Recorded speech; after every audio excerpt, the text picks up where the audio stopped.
ఈ రోజు నారా లోకేష్ గారు విద్యాశాఖ మంత్రిగా కూడా బాధ్యతలు తీసుకున్నప్పుడు చాలా సంతోషం అనిపించింది. ఆయన బడుల మీద తీసుకున్న శ్రద్ధ విద్యా వ్యవస్థలో ఒక పని మార్పు రావాలని చెప్పి పాఠశాలలో ఉన్న టీచర్లందరికీ హై గ్రేడ్ టీచర్ ఉద్యోగాలు ఇచ్చి అలాంటి టీచర్ల ద్వారా మంచి చదువులు నేర్పించి ఇవాళ కార్పొరేట్ స్థాయి ప్రైవేట్ బడులకి ధీటుగా గవర్నమెంట్ బడుల్లో పేద విద్యార్థులు బాగా చదువుకునే 595, 596, 597 హైయెస్ట్ మార్కులు సాధించిన ఘనత నారా లోకేష్ విద్యాశాఖ గవర్నమెంట్ బడుల్లో బాగా వచ్చిందని చెప్పి సంతోషంగా ఉంది. అసలు మీరు అనుకున్నారు అసలు ప్రైవేట్ స్కూల్ కి ధీటుగా గవర్నమెంట్ స్కూల్ ఇన్ని మార్కులు వస్తాయి పిల్లలకి అది ఇది అని ఎక్స్పెక్ట్ చేశారు? నేనైతే ఎప్పుడు అనుకోలేదండి.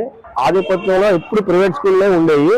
అలాంటిది ఈ రోజున నారా లోకేష్ గారు విద్యాశాఖగా ఉండి ఆయన తీసుకున్న చొరవ, ఆయన స్కూల్ మీద చూపించిన చొరవ, మంచి ఎడ్యుకేషన్ ఇవ్వాలి, కార్పొరేట్ స్థాయిలో పిల్లలు బాగా చదువుకోవాలని చెప్పి వాళ్ళకి మంచి చదివించి ఇవాళ మంచి గ్రేడ్ లో ఉన్నారండి.